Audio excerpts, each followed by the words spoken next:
แบตัวนี้ระดับ30 ปลายโลฮอด40พุ่นแหละ40พุ่นแหละแม่นั่นแหละเนาะแต่แซ่บอีหลีเนาะ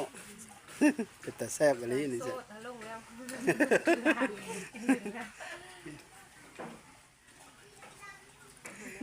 กินก้อนหมูแซ่บบ่แล้วกินแล้วนอนยำ สองทางติดต่อมนต์ซ้อเสียงผู้ไทยขอกราบทักทายสบายดีสวัสดีพ่อแม่พี่น้องสู้คู่สู่คนมื้อนี้คอยบ่ม่นกะมาหาซื้อแบอยู่บ้านเว้งน้อยทุกคนแล้วมาฮอดหน้าเอ้ยเพิ่นหรือว่าแม่น้องแต่นบอกแม่น้องแต่นเนาะเพิ่นกำลังเลี้ยงโง่เลี้ยงแบก็ถือว่ามาถามซื้อกับเพิ่นว่าเพิ่นขายแล้วว่านชื่นนี่ว่าเบิ่งนํกันทุกคนเคาะแวเพิ่นก็ดีจักโตโง่นะ7 โต เพลงกระคักเลยอยู่เฮิรน3อยู่หน้า7โง่นะเป็น10แล้วชาวนี้ซะเนาะ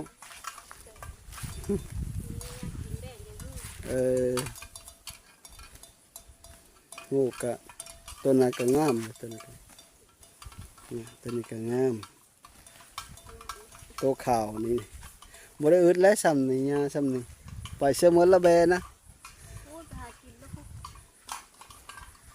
ปั่นเฮ้อได้กว่าจักโตว้าวจะเจอได้มาลูกได้ดิจ้ะปั่นก็จะปั่นเพื่อเลิกกับมันน้อยนะ มันเมิดแล้วก็ขาย10 โตละขาย10 โตเลยมันน้อยเรื่อยๆขั้นมันยังน้อยอยู่ปั่นเฮ้อตัวนึงก็เอานะพอได้ขางตุ้มมือนี่แบขี้รักจะแบก่อยดูใบดูเดหูจับกันยากเวลาเขาขายเขาก็เสื้อเคาะมันเสื้อเคาะไว้แล้วขากไว้แล้วโทรเขาเจ้ามาเอาแบบนี้หอบแล้วตั้งแต่เช้านี่จนสาย11 โมง10เหมือนบ่12 โมงแล้วเดี๋ยวนี้นะ12แล้วเนาะยังบ่ได้กินข้าวเลยคอยหอบแล้วนะแบเพิ่นก็เยอะๆอยู่ทุกคนปล่อยล้อเลยไม่ได้ขังเลยเนาะต้องงามริเมนนะเมย์บางใหญ่ๆหนึ่ง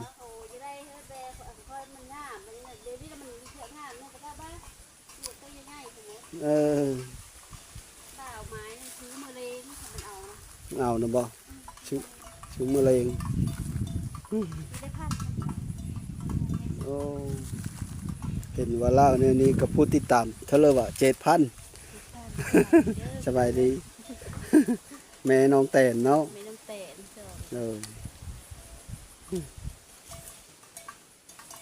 หลายคนได้เฮ็ด2อยู่ในบ้านเว้งน้อยนี่เนาะฮอดบ่30 10 ปลายบ่10 ปลายคนแต่เก้าสลายได้ฮอดเช้าก็แล้วแต่เก้าได้ผู้ย่าก็ย่าเนาะไปบ่รอดไปทำงานไปคุยได้ละท่านได้เก้วบ่เจ้าเกี่ยวหน้าบ้านอันนี้น่ะหน้าดงนี่นะเนาะโหลมอ้อเลยได้เพิ่อกินมันนี่ถ้าเราไปหากินเขาหาก็มาตะบ้านมาจะทำเราเพราะว่าปั่นเข้าขึ้นหวานเราหูนะเราหูเราใหม่นะมันแบบมันเหี่ยวนะไม่เหี่ยวมันก็แบบเนี้ยอ้อแต่อันนั้นแม่นนั่นแหละเขาเนี่ยไม้ดิบไม้ยังดิบไม้มีท่านในห้าว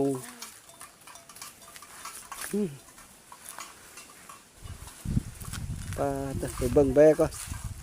ขายเฮ้นะตัวหนึ่งนี่บางตัวงามๆก็เล่านะมีตัวงามๆทุกคนเลยง่ายดีแต่แบตัวนี้ระดับ30 ปลายโลฮอด40พุ่นแหละ40พุ่นแหละแม่นั่นแหละเนาะได้40 โลแม่นั้นได้แม่ใหญ่นะตัวนี้แม่น้อยแม่นาง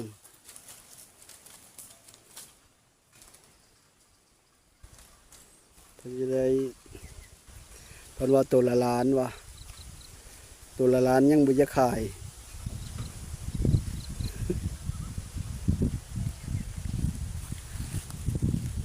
แบงามเลี้ยงอยู่น้ำธรรมชาติอยู่หน้าพวกเราโซนมั่นโซนไปเลยอยู่พวกไปเลาะมากก็เป็นเท่าแก่ตุ้มคือเก้าหมู่เป็นเท่าแก่แบเพราะเราเป็นเท่าแก่ตุ้ม ไปดังเลิกก็แก่แต่ตุ้มมันบ่ได้แบเนาะ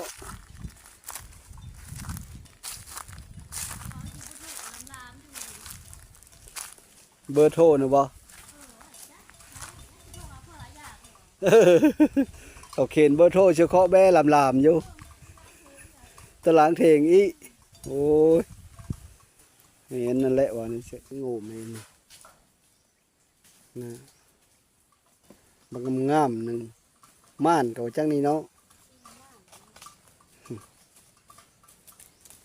ก็เป็นเท่าแก่ตุ้มคือเก้าทุกคนเราบ่ขายซ้ำอันนั้นแล้วเสมอก่อนเด้อ จะขายพุ่นละ คันจะขายแล้วบ่เฮาได้ เดี๋ยวเบิดแล้วเดี๋ยว เราเมื่อก่อนบานนี้ทุกคนเลยจากออกมาแต่หน้าเล่ากับข้าประตูนี่ทุกคนก็ได้ไข่ประตูโหนี้หน้ากกบกใหญ่นะใหญ่เลยนะกกมากระบกทางเฮาหน้าเรา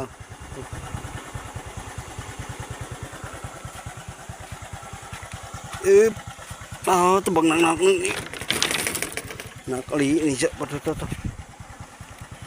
เป็นนั่นเลยวะพี่กาอยู่บ้านเว่งน้อยทุกคนหาเลาะถามเบิ่งแบนนี่แหละ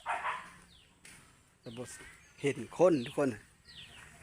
เจ้าไปเกี่ยวข้าวเกี่ยวน้ำมาเลย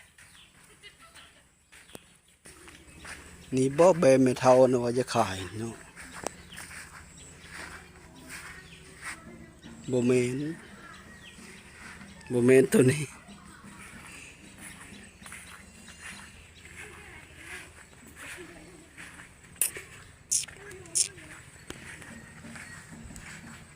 หมู่บ้านเว่งน้อย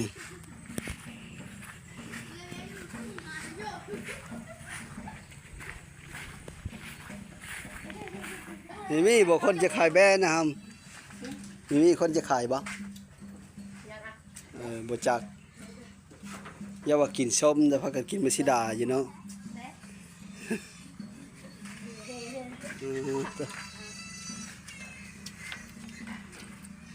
เทิน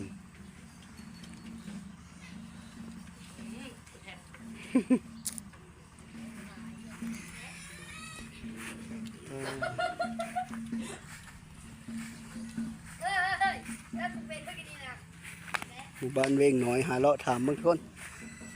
มีผู้จะขายแบ่บ่เฮ้ยแบ่เบิดเลย ถามช้างเพิ่นให้เทินอยู่นั่นนะบ่คล้องได้ดอกมื้อนี้เป็นเท่าแก่ตุ้มแล้วถามเพิ่นเลิกสมอย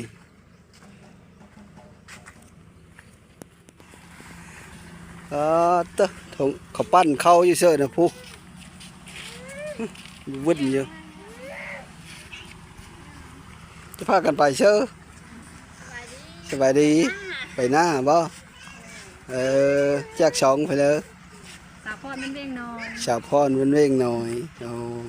ลูกบ่นี่นะ หลาน ลูกเจ้าได้ซะ ดุจะไม่ได้ ท่านได้พอมันได้เลย ขอมันได้แล้ว ได้เลยเนาะสาวพรมันเร่งหน่อย โดย เกี่ยวเข้าแล้วบ่ เอาไว้จะเกี่ยวกับย่างฝนย่างตกอยี่ทุกฝั่งมันก็ทำทำมือพุ่นละ เลย ไปหน้าก็ได้ โอเคข้อยก็หาซื้อแบ่ฮันขายบ่แม่เท่าแบ่นี่จูงเงินพอ จูงโลอยู่อะไรในลูกอ้อนทั้งหมดบ่คือหลายโตแต่ผู้หน้าพูนก็ตัวหนึ่งพี่ตัวนี้อีโอ้5 โต 6 โตแหละขายเสียตัวหนึ่งน้ำมันจะกินอยู่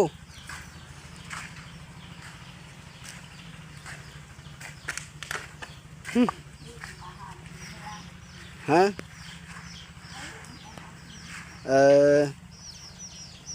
ลูกมันไปหากินใหญ่แล้วบ่ลูกมันนะ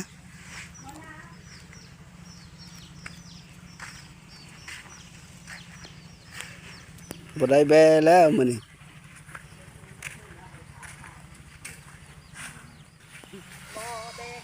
แบเขาบ่ตะหลายโตแท้จะโตงามๆ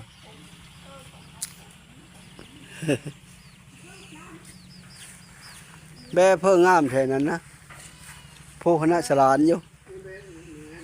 บ่เพิ่นว่ามีเมนวะสิเลอผู้เจ้าแบนี่นะมีขายบ่งามเลยทุกคนนะมีแต่แบแมงามๆทั้งหมดนะ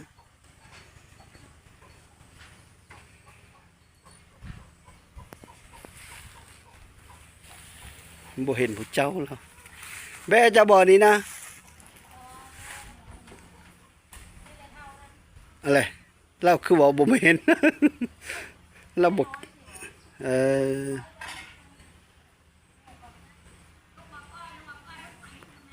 เอาแล้วทุกคนว่าแบแม่สาวดาเยอะขายสาวดาบ้านเวงนี่แหละแต่ว่าแบน่ะอยู่บ้านจำฮาดทุกคนก็ค่อยสิไปหาเบิ่งน้ำแม่เล่าอยู่หน้าพอแหละไปเบิ่งน้ำกันว่าสิได้หรือบ่พอได้ขาน้ำมันก็ยังดีเด้แต่ตัวหนึ่งก็เอาทุกคนไปเบิ่งน้ำกันเบแม่สาวดาว่ะเลาะไปเลาะมากะมาฮอดเฮิรนน้องเพิ่นเลยว่า นิ่ม น้องนิ่ม สาวผู้ไทยบ้านเว่งหน่อยทุกคนกำลังกินซุ่มอยู่โซนทานผู้ชมเด้อ สวัสดีมาเด้อกินตำข้าวปุ้น แต่กระปุ้นน้ำกันเด้อว่ะแตะแซ่บอีหลีเนาะ เป็นตะแซ่บอีหลีนี่จ้ะ ลงแล้ว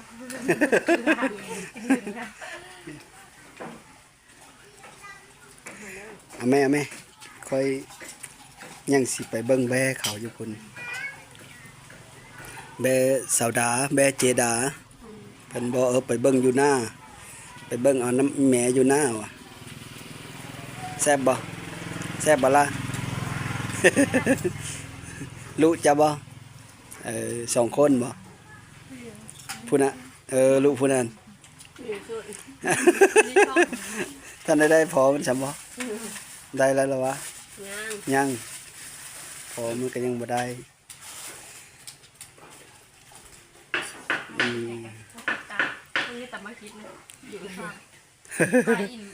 โบโบจำเนาะจำมาคิดก็ ตำมันหลายมาคิดด้วยเนาะ ตัวแรก เอาคำตาฟีนนะเบิ่งเด้ จะโบเบ้แบบ คำตาฟีนนะเบิ่งเด้โยตักหลายๆแซ่บบ่สุดยอดเลยสีมือเจ้าของสีมือผู้นั้น ซื้อนั่นเลยจานนะ ซื้อแม่จันดี แม่จันดีซื้อสองแม่จันดี แม่ เอา ซื้อจันก่อนต้นไหลของแม่จันดี แม่จันดี ได้ลูกแล้วก็ของจันแม่จันดีเป็นผู้เฒ่า หลายคนตั้งสองอยู่บ้านนี่เนาะผู้สาวก็หลาย ผู้บ่าวก็หลายตั้งสอง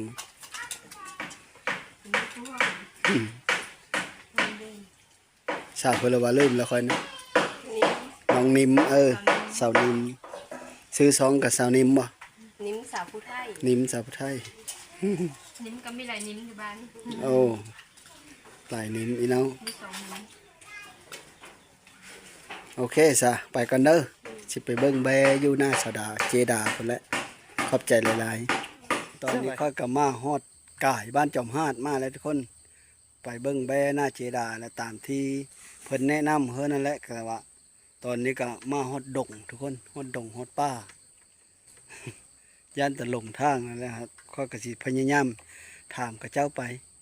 เบิ่งนํกันทุกคนนี่แหละทางก็ดิทางไปหน้าเพิ่นก็ดิจักป้าเพิ่นจะได้ทุกคนนะส่งเสียงป้ามาใหญ่เนาะแถวนี้ก็ดิข้อยสิบ่ได้ถ่ายตามทางเพราะว่าทุกคนมันจับยากมันบ่แม่นกล้องโกโปรโทรศัพท์กัดสู้ชีวิตขนาด มันเที่ยวตะคางอย่าไปเบิ่งแบเล่าไก่ไปเลย มีไก่นะต้องไปข้าวเดียวด้วยนะข้าวเดียว เกี่ยวข้าวแล้วบ่หรือยัง ยัง โอ้ ยังทันแก่อยู่ลุงพอน้ำท่วมนะชุ่มแก่ ซุ่มแก้ทนน้ำท่วม น้ำท่วมหนาวเปื่อยโอ้ เออคักอลิเถงก็นอนประจำอยู่พี่เลยบ่ โอ้หมอประจำก็มีประจำไปมาเรื่อย โอ้ป้าตะกงไม้ใหญ่หลายไม้เพลอนี่ ๆไม่มันมีเทิร์น ไม้มันมีเทินมันมีป้า ไม่มันมีป้าเพื่อจะทราบไปร้านอีกค่อย เขาเฮาเศร้าไปร้านเลยบ่ได้เป็นโกนบ่ฮันนะ ทั้งวันว่าจะมีเป็นกกเตอร์ชิปปลายกกเตอร์กกเหนื่อยทราบไปแล้ว เขาเฮาน่ะได้กกนี้น่ะ10ปลาย กกเตอร์นี่ กกพี่เนาะป้าตะหลอยนี่ มันในโซซันเขาได้18 ล้าน โอ้ กกเหนื่อยเพื่อเจ้า3เท่าที่ ไม้มันมีเทินมันก็โมดเดียวกับไม้แค่นหินแล้วแหละบัดเลยไล่เลยเป็นไม้ได้เลยมันคือกันกับไม้ต้นตะเคียนนี่แหละคักอลีเนาะเถียงกับคักต้องย่องอยู่นั่นแล้วเสือเฮ้ยไปก่อนเลาะลงไปเรื่อยๆเนาะขอบใจหลายๆเนี่ยนี้และดงมัดจมฮาดก็หน่อยดงหน้าแถวบ้านจอมฮาดอันนี้ก็คือซีเมนต์ไม้อ้อยสางลำใหญ่ลึกเลย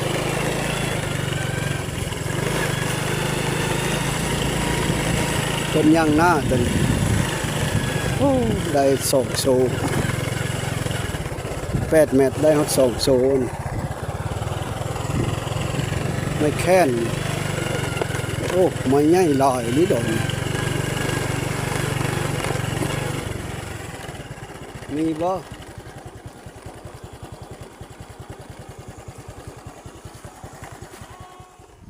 ใครได้สะมาถือทางเลยกำลังกินข้าวง่ายอะไรเอามานั่นแหละอยู่กับตาฮะเอามาเฮากันเด้อ อันเราฟ้ามาขวิดมานั่นก็กำลังกินข้าวเนาะ ขึ้นมา เลย แม่ก้าตีแม่กับปุ๋ยน่ะ เอาเพื่อกินผู้เดียวนี่พัด ชม สบายดี สบาย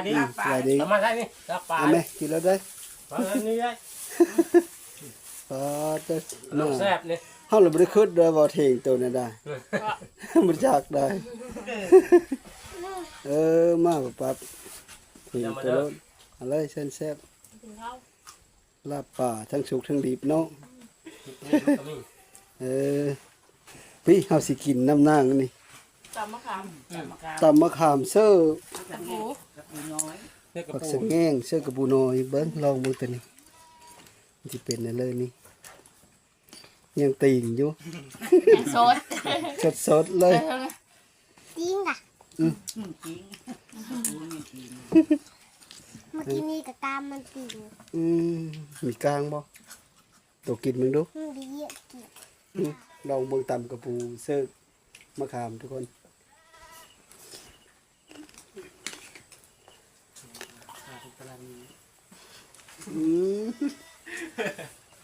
สดๆเลย ใ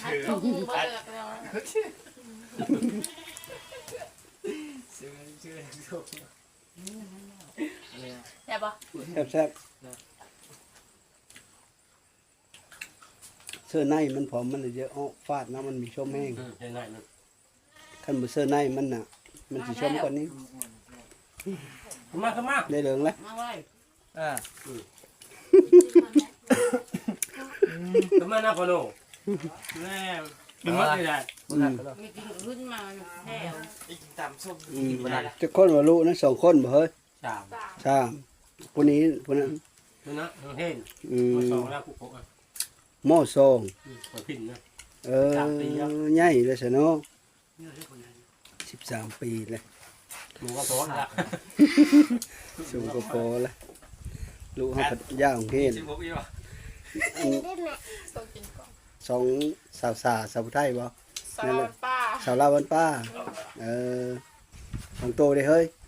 มาสอน บ่สอนเนาะ สอนข้างหน้า แม่นกำลังกินข้าว คือเราเถียงเจ้าพ่อยเนาะ ฮะ คือเราเถียงเจ้าพ่ บ่ อย นะ เนาะ เฮาไม่คิดจังดีด่ะเฮาบ่จักเลยแปลว่าอันชาวดาน่ะเป็นเอ้ยบ่ เดี๋ยวคอย เป็นเอ้ยเจ้านั้นอ คิดดินวะล่ะ เราบ่เฮยอยู่หานนั่นเอาก็มาแล้ว มาถึงเฉยเนาะ มาถือเฉยถาม ห เขา รือว่ามาเท่านึงละ มันเคยมาจากเธอได้ บ่ ฟังมาเฉยเด้มันบ่ได้แบคันได้แบคือเฮาไม่มา ราคาดีแล้วแบกกันนี่เนาะ ก็ใครได้อยู่คันตุ่มมันตุยมันพี่จับเจอได้คันมันจ้อยมันน่ะก็คือเว้านั่นแหละน้ำหนักมันบ่ได้คืออิ่มไว้ถ้าเจ้าก็ อีหลักเขานะกินหึงแล้ว กิ ได้ นแม่สม กินแต่หึงแล้ว กินมาเล่น กินงอไปพี่ท่านบ่ ยังไม่ได้ บ่ยืนกับเสียดายอยู่ยืนเนาะเสียดาย เบิ่ง อีบ เอาอีบันก็ ก็จะนั่งก็นั่งไม่ พั ได้ กลี nếu cái cái ăn ngắn ดับทุ่งลายเติบครับ thu ทาง ra กู cả กรับก็ nó phải แล้วก็กินตามภาษาของเวลาเนี่ย อืม cao giá แซ่บ กินอันนี้อยู่ประมาณเดือนนึง ซื้อนม วิ ก่อน จี้ อืมอืม ล้างบ่ครับ อ่ะทุกคนมา เจ้าบ่ต่ำนะ ตัว ก็จ้ะ อืมสุดยอดเลย วันยืนต่ ชมชมชมหวานหวานๆแซ่บๆมากิน คนต่ำกินไม่ได้อิ่มแล้ว พักลีนี่สิยังมียาอยู่โคตรแล้วเลยเจ้า ำ ก็บุกไปลึกแท้ กินก้อนหมู แซ่บบ่ แล้วมันกินแล้วนอน ยำกามกระปูกรอบโลด มันไหน พ่อแล้วก็จะอิ่มเลยเอาลงไปหาเบิ้งแบกก็สบายนี่ไปเบิ้งไป ได้มา เดินมาแล้วฝนตกแล้วมันมาแล้วเนาะ tôi mà ta hà đâu จะมีท้าไปหาวันนี้เนาะนี่เลยทุกคนตัวนี้ mình sành mình sướng Tôi đèn ở ní. tại tôi kiếm mang cái mình hành cái lưng nhưng hành đèn phải อื hành ม ย่างเลยดิ cột cà chè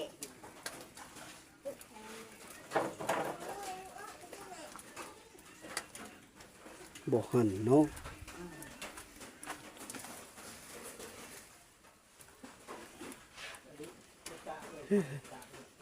จิจ้อยเลย mong đây hạt cái đây luôn นะตัวนี้ก็ดีนะตัวนี้ก็ดีเอาแล้วทุกคนเลยเชือตุ้มละ bây giờ khai tôi đi ra cha แล้วล่ะทุกคนน่ะตัวหนึ่งได้ตัวหนึ่งซื้อแบแม่เท่านี่เมื่อก่อนเด้อบัดนี้เด้อแม่เท่าเด้อเมื่อก่อนเด้อเด้อ เมื่อก่อนบัดนี้โชคดีแมนเฮง tôi đang ở bên mình khai đi ra มันมีขายสี่นะบ่ cái đây thảm thì ดีขายรอบแม่น้ำทันได้ลูก mà lẽ bảo bé cạn nè nè ถามมึงดู400,000เพิ่นละขายบ่ เห่าคลายโลดทางน่ะ นานนอนนี่แหละจักเลย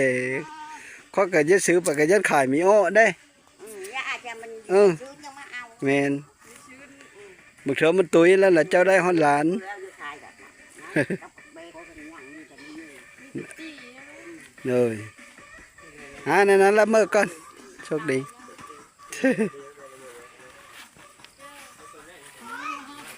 เขาก็มาฮอดบ้านจอมฮาดเลยนี่ก็คือหมู่บ้านจอมฮาดแล้วก็เห็นแม่เฒ่าเพิ่นกำลังเก็บข้ามอยู่ เฮ็ดโซนข้ามเสื้ออยู่เฮิรนโลเนาะ กำอยู่เฮิรนสบาย สบายเลยปุ๊เป็นน้ำค้างเหลาน้ำนี้ก็ได้โยน แม่ดีกิน อืม แม่กินจะพลังย่าง แบบบริกินเนาะแล้วเก็บข้าม ว่ากิน ย้อมคู่มือบ่ บ่มีคนย้อมแซ่ ใส่ไว้สิก้อนบ่ แซ่โกนก้อนหรือยอมแบบ อยู่หน้ากระปุบ่ บ่มีเตะ เราเก็บข้ามตัดเอารถโน มันสุดยอด มันสุดยอดเลยคันมันบ่ทันสุดนะเฮาเด็ดเอาบ่ เฮาปิดเบอร์มันจำนี้แล้วปิดมัน ปิดเอา ปิดอันนี้แล้วฮอดยอดมาหันแล้วก็ย่าไปแล้วมันก็ป้ง โดย แล้วมันก็ป้งให้คือเก่าปิดเอาอีก อันนี้น่ะ ไป เก็บมันในมันก็จ้องไว้เลยเนาะไว้ปีหน้าอีเลย นั่นมันก็ เนาะมีแต่ในมะข้าม ก็เอาแล้วก็วาดแล้วก็วาดอีกปีน้ำก็เอา เจ้าขูดจิก้อนวันนี้นะ บ่วาดประจำนี้นะฮะ วาด มันที่6นี้มันย้ำแรงนี่เสียหญ้าไปเลย เอาเสียหญ้าอ้อละปุเชื่อเนาะ เสียหญ้า ว่าน เอาเสียหญ้าผิงไฟไปเลยมัน เลย วาดประจำ บ้านจอมฮาดทุกคนเขาอยู่บ้านจอมฮาดตอนนี้มาหาซื้อแบเฮือนหลังนี้ก็เฮือนตะเก้าเลยเฮือนหลังนี้แต่เนาะเฮือนแฟดนี่นะ เออเก้ามันเป็นยังเขาหลังนี้เฮ้ยมันเก้า โดย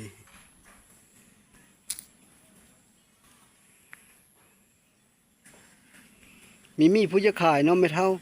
ของเจ้าน่ะหมดคักเลยเนาะ มันหักเป็นลูกน้อย เหล้าเค้นแพ้โหดำคักนี้ได้แพ้กันดีได้แพ้โหดำคนตะเก้านี่แหละ ลูกมันได้จะนึ่งแม่มันได้สาบ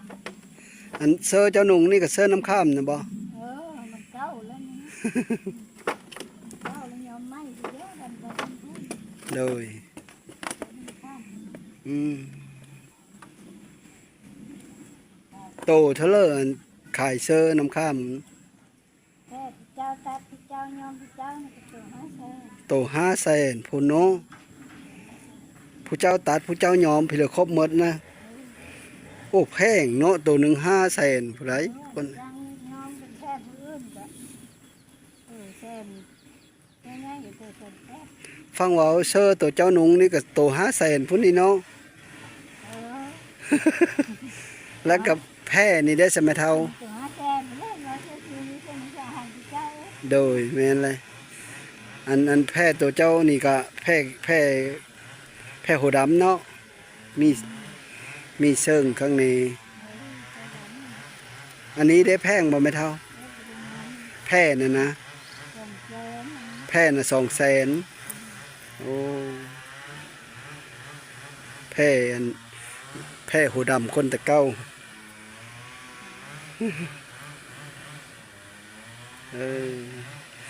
ยังมีผู้เฮ็ดอยู่เด้ เวลาอยู่ในบ้านนี่นะ ในบ้านนี้ยังหลายคนเฮ็ดอยู่เนาะขาหยอมสีดำข้ามเลย150,000 ให้ซ้ำเจ้าพอดีเจ้านี่คือ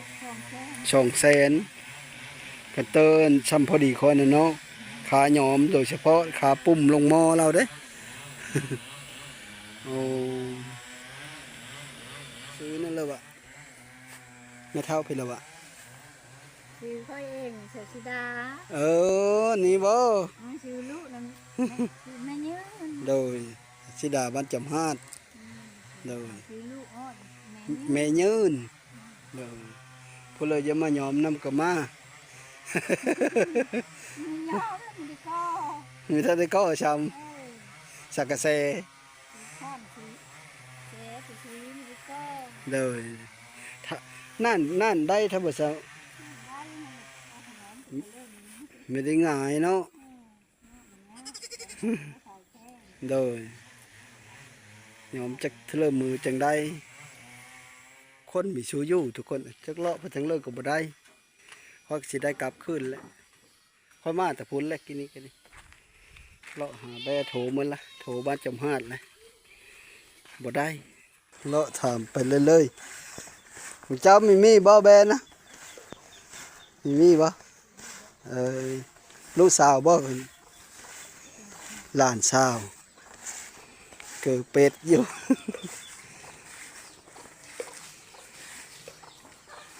แล้วห้องเฮ็ดมานั่งห้องเลยล่ะม.3มีแบตัวเนาะมีบ่แบเพื่อฉันน่ะแบไม่เท่ามันสักก็ได้ลูกเราบ่ขายดอก โอ้บ่ได้เลยได้ต้นแบแต่เดียวจะได้ตื้มอีฉันดอกบ่ได้แล้วทุกคนนะบ่ได้ซ้ำทุกคนนะเมื่อแล้วบานนี้แบที่เห็นนี่กับเพิ่นบ่ขายเพิ่นว่าเฮ้ยมันเยอะก้อนว่ะตัวนี้กันเมื่อกับพุ่นและทางออกกันดินี่ก็คือหมู่บ้านจอมฮาด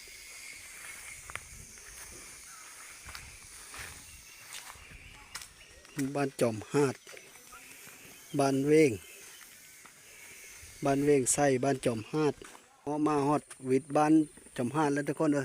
มีแต่ป่าเขางามพวกพุ่นและบ้านจอมฮาดกันดิกลับออกมาแล้วสิเมื่อแล้วบ่ได้แบน้อยตัวหนึ่งมันกว่าเขานะเบิ่งซอยได้ทุกคนงูสลิงร้อยกับบตกเพ่งก็ตืดอยู่หน้าใหญ่อันนี้หน้าจนสุดเลยเขากำลังตึงกำลังจะพ่อเกี้ยวก็จะไปงามก็ได้ก็ได้เข้าหน้านี้นะเพ่งก็ตืดอยู่พุ่นแล้วก็สิได้เมื่อแล้วค่อยก็กลับมาฮอดเซ่แล้วทุกคนนี่ก็คือโคจมบ้านเว้งโคจมห้ามเซ่จำพอนนี่แหละของบ้านเว้งโน่นหินทรายนี่ก็ป้อคูนเธอเขาเจ้าเอาไปเฮ็ดเฮิรนครับเด็กน้อยอ้ามน้ำอยู่เทิงแซว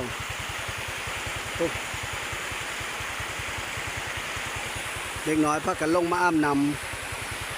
ำมาแล้วบักละ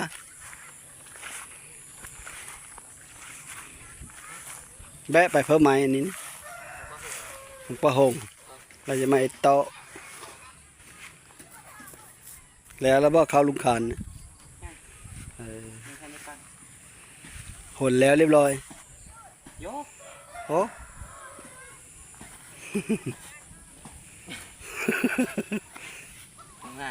มาได้โตเลย ได้แบะตัวหนึ่งมื้อนี้นะแบะหน่อยตัวหนึ่ง มาฮอน ไปหอบที่สักฮอดเดี๋ยวนี้สักมาฮะไปหมดมือสักมาฮอดเฮิรนเดี๋ยวนี้ได้แบะจ้อยตัวหนึ่งลุบร้อนเลย